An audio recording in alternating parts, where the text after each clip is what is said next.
माझी जी कहीं कोई अपना निजी कार्यक्रम में कुछ बयान दे दो, ऑफिशियल बयान नहीं।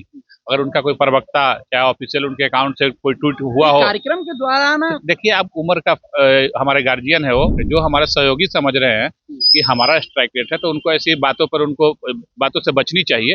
ये जो भी बिहार में जो प्रचंड बहुमत एनडीए की हुई है वो यशस्वी प्रधानमंत्री जी के विश्वासों का और नीतीश जी के जो द्वारा किया गया कार्यों पे। अब 5 पे वो खुश है तो ठीक है, उनकी खुशी भी अच्छी है, लेकिन हमारे तो 89 विधायक जीते हैं, तो हमारी जीत तो सबसे बड़ी जीत है। तो हमारे सहयोगी ये स्वाभाविक है, जब हमारे साथ में है तो हमारी खुशी में भी उनका भी खुशी है। माझी जी का कोई ऑफिशियल बयान नहीं, वो किसी कार्यक्रम में कहीं बूढ़े हो चुके हैं, कहीं उन्होंने जवान फिसल गया, बोल दिया आप उसको। अगर वो बयान नहीं दिए तो उनको सफाई देने की क्या जरूरत है?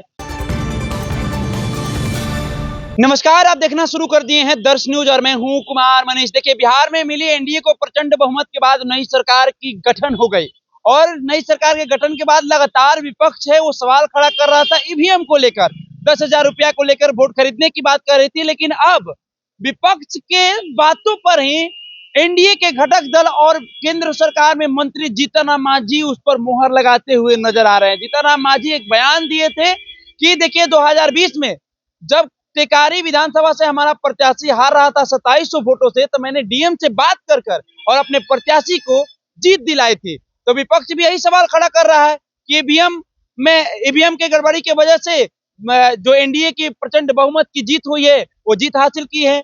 10,000 रुपया पर वोट खरीदने की बात कही है। हमारे साथ बातचीत करने के लिए भारतीय जनता पार्टी के नेता मुकेश निषाद जी हैं। जीतन राम मांझी बागी बन गए हैं, कैसे देख रहे हैं? लगातार जिस तरह से विवादित बयान दे रहे हैं, आप लोग भी सुन ही रहे होंगे। जीतन राम मांझी जो विपक्ष जिस तरह से आरोप लगा रही थी उसी पर वो मुहर लगाते हुए नजर आ रहे हैं। नहीं, ऐसा नहीं है, आप लोग मीडिया वाले भाई बंधु तुल पकड़ा रहे हैं इस मैटर को, ऐसा बात नहीं है। मांझी जी का बयान है, आप मीडिया पकड़ा रहा है। मांझी जी कहीं कोई अपना निजी कार्यक्रम में कुछ बयान दे दो, ऑफिशियल बयान नहीं। अगर उनका कोई प्रवक्ता चाहे ऑफिशियल उनके अकाउंट से कोई ट्वीट हुआ हो कार्यक्रम के दौरान, देखिए आप उम्र का हमारे गार्जियन है, वो उनका उम्र भी एक जो निश्चित उम्र होता है उससे ढल चुका है, तो हो सकता है वो अपने जो जिस एज में है उसमें अधिकतर लोग कुछ बोल जाते हैं, लेकिन वो ऑफिशियल बयान उनका नहीं है। उनके अगर एक्स हैंडल से कोई ट्वीट किया हुआ होता या उनका ऑफिशियल किसी प्रवक्ता के द्वारा होता तब मैं उसको मानता, लेकिन ऐसी बातें नहीं है। और गार्जियन है, आप लोग केवल बचते हुए नजर आते हैं, साफ तौर से वो बागी बनते हुए नजर आ रहे हैं। परसों बयान दे रहे हैं, देखिए 5 राज्यसभा सांसद का 9 अप्रैल 2026 में कार्यकाल पूरा हो रहा है।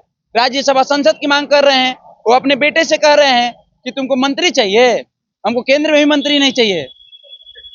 वो कह रहे हैं कि बीजेपी के बाद हमारी पार्टी का स्ट्राइक रेट बेहतर रहा है। आप कैसे कह रहे हैं कि देखिए बिहार में 243 सीट है और कुल 5-6 सीट पे चुनाव लड़ रही है, तो 5-6 सीट पे और उनका प्रदेश अध्यक्ष भी चुनाव में 6 में से 5 जीत कर आए हैं। भाई उनके नेता हार गए, प्रदेश अध्यक्ष चुनाव हारे हैं, ठीक है। और स्ट्राइक रेट ये तो मोदी जी का स्ट्राइक रेट है, नीतीश जी का स्ट्राइक रेट है, जो हमारे सहयोगी समझ रहे हैं कि हमारा स्ट्राइक रेट है, तो उनको ऐसी बातों पर उनको बातों से बचनी चाहिए। ये जो भी बिहार में जो प्रचंड बहुमत एनडीए की हुई है वो यशस्वी प्रधानमंत्री जी के विश्वासों का और नीतीश जी के जो द्वारा किया गया कार्यों पे, उस पे जनता ने प्रचंड बहुमत दिलाई है। हमारे सहयोगी का भी योगदान है, लेकिन ये प्रचंड योगदान माननीय नीतीश जी और माननीय यशस्वी प्रधानमंत्री जी का योगदान की वजह से। आप कह रहे हैं कि मोदी और नीतीश जी का योगदान है, वो कह रहे हैं कि हमारा योगदान है, हमारी पार्टी का योगदान है। हमने जिस तरह से 5 विधायक जीत कर दिया एनडीए को, आप कह रहे हैं कि मोदी और नीतीश जी का। भाई तो हमारे भी 89 विधायक जीते हैं ना। अब 5 पे वो खुश है तो ठीक है, उनकी खुशी भी अच्छी है, लेकिन हमारे तो 89 विधायक जीते हैं, तो हमारी जीत तो सबसे बड़ी जीत है।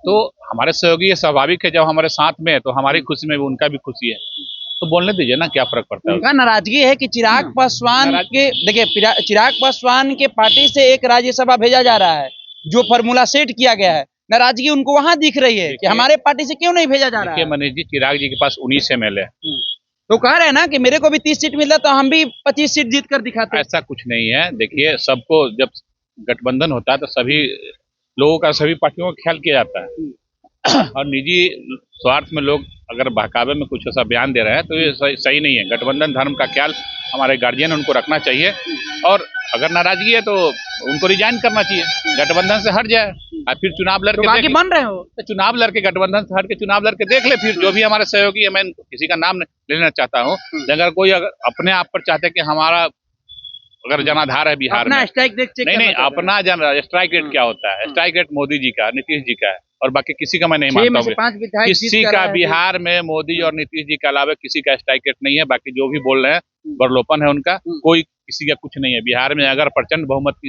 जीत हुई है तो माननीय मोदी जी और माननीय ये भी आरोप लगा रहे हैं कि 2024 लोकसभा में हमको आश्वासन दिया गया था कि आपको राज्यसभा या आपके पार्टी से कोई किसी को राज्यसभा भेजा जाएगा, है ना। उनके लड़के एमएलसी है आज जो वो बिहार सरकार में मंत्री है। हाँ तो है ना, बिहार सरकार में मंत्री को चुनाव जीत के थोड़ी बने हैं। बीजेपी ने बनाया उनको, एमएलसी रहते हुए उनको 2-2 मंत्रालय मिला हुआ। अब क्या चाहिए? अब जो भी लोग हैं नाराज, आप लोग को लगता है नाराजगी, सरकार से कोई नाराज नहीं है, माननीय मोदी जी से, माननीय नीतीश जी से कोई नाराज नहीं है। पूरा गठबंधन जो हमारा है, कैसे नाराज नहीं है बताइए? नई सरकार के गठन के बाद नेता प्रतिपक्ष तेजस्वी यादव लगातार जिस चीज पर सवाल कर रहे थे, घेराव कर रहे थे, वही बात अब केंद्रीय मंत्री जीतन राम मांझी जो एनडीए के घटक दल है वो सवाल खड़ा कर रहे हैं, उस पर मुहर लगाते हुए नजर आ रहे हैं। अरे किसी कार्यक्रम का बयान को लेकर आप लोग कुल पकड़ा रहे हैं, ऑफिशियल बयान नहीं है। मांझी जी का कोई ऑफिशियल बयान नहीं, वो किसी कार्यक्रम में कहीं बूढ़े हो चुके हैं, कहीं उन्होंने जवान फिसल गया, बोल दिया आप उसको। अगर वो बयान नहीं दिए तो उनको सफाई देने की क्या जरूरत है? अभी उनका सफाई का बयान मैं सुना नहीं हूँ, कहीं उनका जुबान हम खुद एयरपोर्ट पर पहुंचे हैं, बोले कि मीडिया ने तोड़ मरोड़ के मेरे बयानों को रखा, लेकिन बयान तो वही दिए हैं। एक्सेप्ट देखिए, मैं क्या कर रहा हूँ, उस बयान को इतने तुल पकड़ाने की आवश्यकता नहीं है। कभी राम को काल्पनिक बता देते हैं, कभी कुछ कह देते हैं, कैसे आप लोग? देखिए, धर्म पे मेरा कोई टिक्का टिप्पणी नहीं, मैं राम को मानने वाला हूँ, मैं निषाद राज का वंशज हूँ, और हमारा और राम जी का संबंध सभी त्रेता युग से है। तो ये मान लिया जाए कि एनडीए में ऑल इज वेल नहीं है, एनडीए में नहीं, ऑल इज वेल है। नहीं, एनडीए में ऑल इज वेल है, कहीं कोई टकरार नहीं है। आप लोग टकरार करवाना चाहते हैं, हम लोग तक आप लोग से भी अपील है कि आपके सहयोगी दल के केंद्रीय मंत्री बयान दे रहे हैं। कहाँ कोई बयान? जीतन राम मांझी जी का बयान है। अरे मांझी जी का जुबान फिसल गया, हमारे गार्जियन है, सीनियर लीडर है, इस सिस्टम पर सवाल खड़ा कर रहे हैं। आप बोल रहे हैं कि आप लोग कुमार हैं, मनीष जी सीनियर लीडर है, उनका सम्मान है। जुबान फिसल जाता है तो कुछ भी लोग बोल देता है, उसको आप लोग तुल मत पकड़ाइए। मतलब जुबान फिसल जा रहा है, और क्या? बिहार के पूर्व मुख्यमंत्री रह चुके हैं। अरे भैया, मुख्यमंत्री रहे तो मैं भी मानता हूँ, हमारे आदरणीय है, गार्जियन है, उनका उम्र हो गया, जब उम्र ढलता है तो जुबान तो फिसलना स्वाभाविक है। एनडीए से बागी बनते हैं तो क्या आप लोग को नुकसान का? कोई नहीं, एनडीए से कोई भी बागी बन के पूर्व में भी लोग देखे हैं, क्या हाथ रहे आपने देखा होगा, बहुत सारे नेता सारा चिराग पासवान पे कर रहे हैं।